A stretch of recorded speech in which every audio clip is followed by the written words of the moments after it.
Hello students, this video is about coefficient of restitution which is denoted by small e and elastic collision in two dimensions. Now firstly we discuss about coefficient of restitution.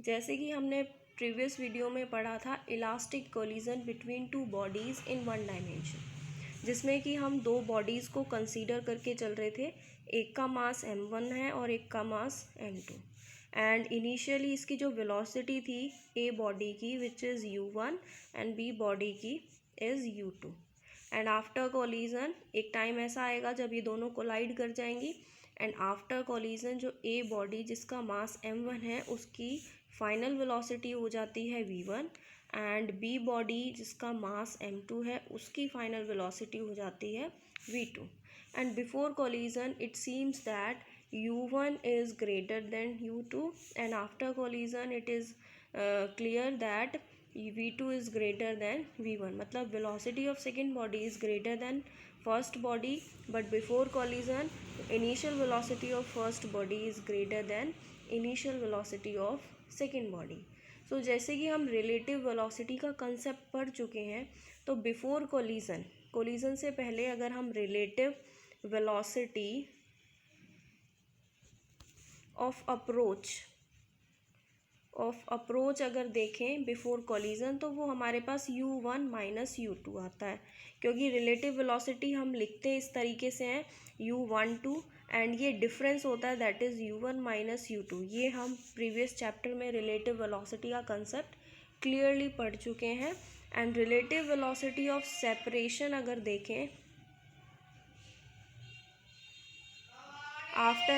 After collision that is v2 minus में v1. So coefficient of restitution is somehow related to the relative velocity of approach before collision and relative velocity of separation after collision. So coefficient of restitution, which is denoted by small e, is the ratio of relative velocity of separation of the bodies after collision and relative velocity of approach of the bodies before collision. So after collision जो कि हमने find out किया था that is v2 minus v1, क्योंकि final velocities u से change होके v हो गई है.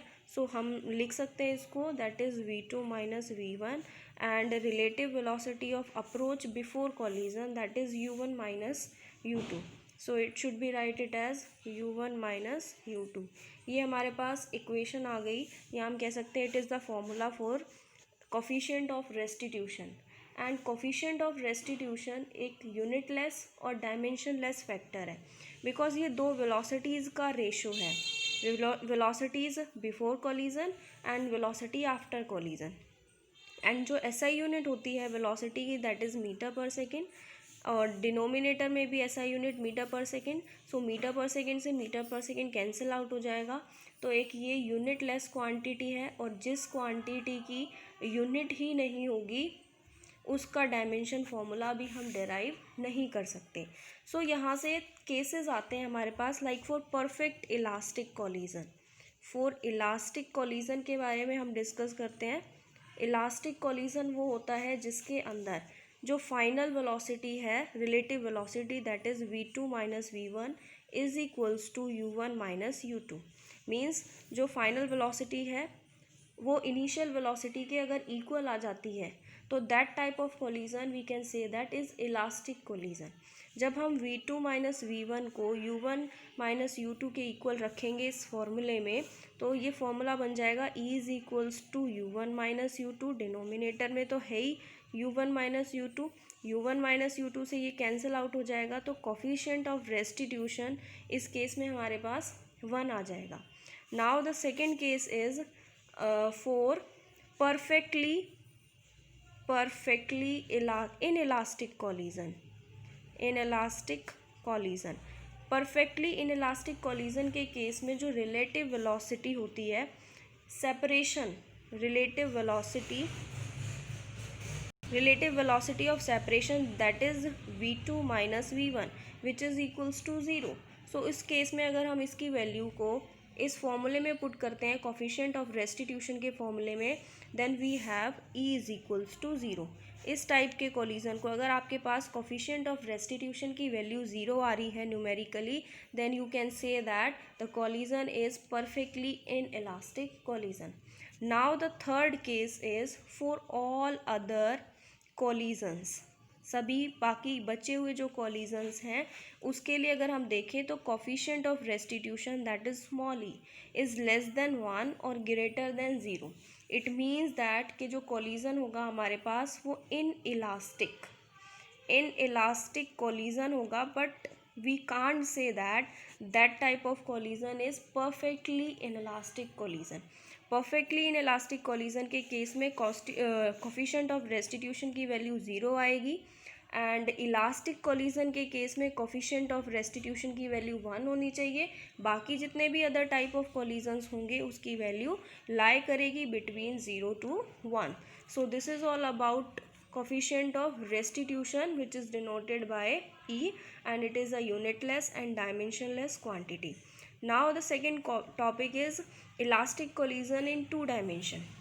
In this topic, in this diagram, you can see that we have considered two bodies, that is A and another one is B. Mass of first body is m1 and the mass of second body is m2. Now initially the body moves with initial velocity u1 and B body moves with initial velocity u2. So this is the diagram before collision. During collision अगर हम देखें 2 dimensions की बात हो रही है, तो during collision 2 dimension means दो हमारे पास एक्सिस होंगी x और y. अगर 3 डायमेंशनल हम कंसीडर करके चलते हो तो उसमें z एक्सिस, लेकिन कॉलिजन में 3 डायमेंशनल केसेस बहुत रेयर होते हैं और आपके सिलेबस में नहीं है. So in 2 dimension we have consider, this is a diagram for during collision. A body है, दूसरी बॉडी है हमारे पास बी, दोनों मूव कर रही हैं and it may B body also makes an angle theta 2 and A body makes an angle theta 1 in xy plane. A body moves with final velocity v1 and B body moves with final velocity v2. And जब ये theta angle बना रहे हैं तब हम इनके components को अगर रिजॉल्व करते हैं देन यू नो दैट जिस एक्सिस के साथ एंगल बनता है उस एक्सिस में कॉस कंपोनेंट ब्रेक डाउन होता है.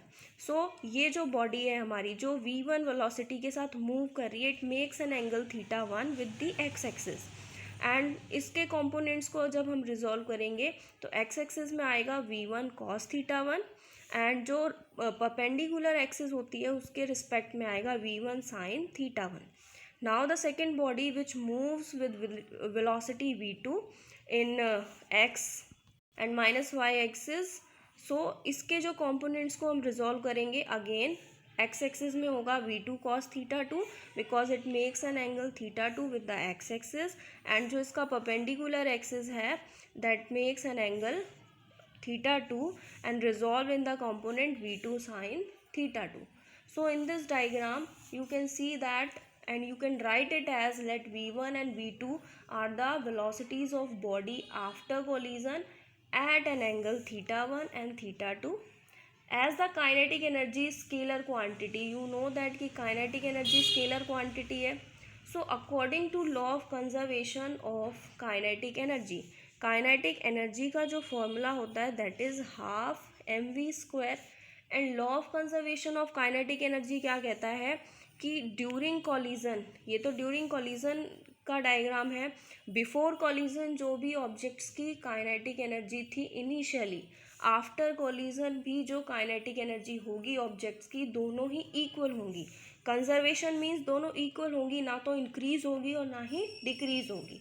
So we can write it as according to law of conservation of kinetic energy, that is before collision is half m1 u1 square plus half m2 u2 square is equals to half m1 v1 square plus half m2 v2 square. So this is the equation which comes out from the law of conservation of kinetic energy. But as you know that momentum, जिसको हम p से small p से denote करते हैं, is a vector quantity because momentum जो होता है which is equals to mv. Mass is a scalar quantity and velocity is a vector quantity. So momentum is a vector quantity. So direction must be taken account. इसीलिए हम momentum की direction होती है क्योंकि it is a vector quantity, और kinetic energy की direction नहीं होगी क्योंकि ये स्केलर क्वांटिटी है. इसीलिए apply law of conservation of apply करेंगे हम law of conservation of linear momentum, because हमें डायरेक्शंस को भी कंसीडर करके चलना है. सो अगर अलोंग एक्स एक्सिस अगर हम देखते हैं तो हमारे पास जो मोमेंटम होगा that is m1u1 plus m2u2 which is equals to m1v1 cos theta 1 and plus m2u2 v2 cos theta 2.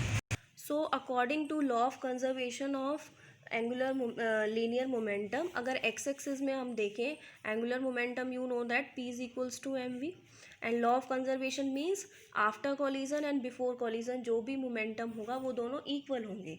So before collision ये डायग्राम हम कंसीडर करके चले तो इसके लिए जो हमारे पास लीनियर मोमेंटम है that is m1u1 plus m2u2, and after collision जो कि हमारे पास ये डायग्राम आया है एक्स एक्सिस के अलोंग अगर हम कंसीडर करें, so which is equals to v1 m1 v1 cos theta 1 plus m2 v2 cos theta 2. ये कैसे लिखा है? क्योंकि momentum is the product of mass and velocity. तो मास आपके पास ये है जो कि v1 स्पीड के साथ चल रहा है, एंड एक्स एक्सिस में अगर हम देखें तो v1 जो है रिजॉल्व हो गया रेक्टेंगुलर कंपोनेंट में that is v1 cos theta.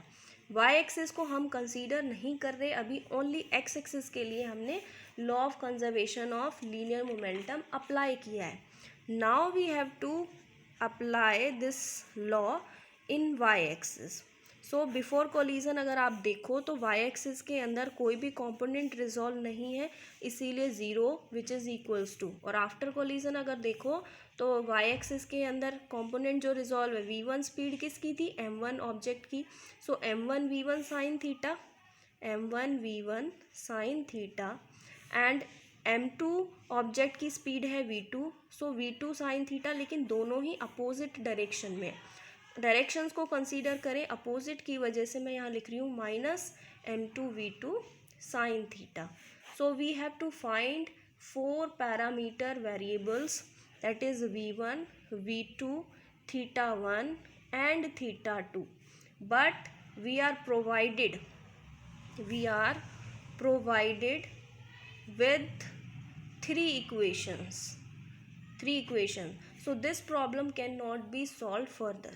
इसीलिए आगे इन प्रॉब्लम्स को हम फर्दर सॉल्व नहीं कर सकते. सो ये डेरिवेशन आपको बस इतना ही करना है. So this is all about elastic collision in 2 dimensions.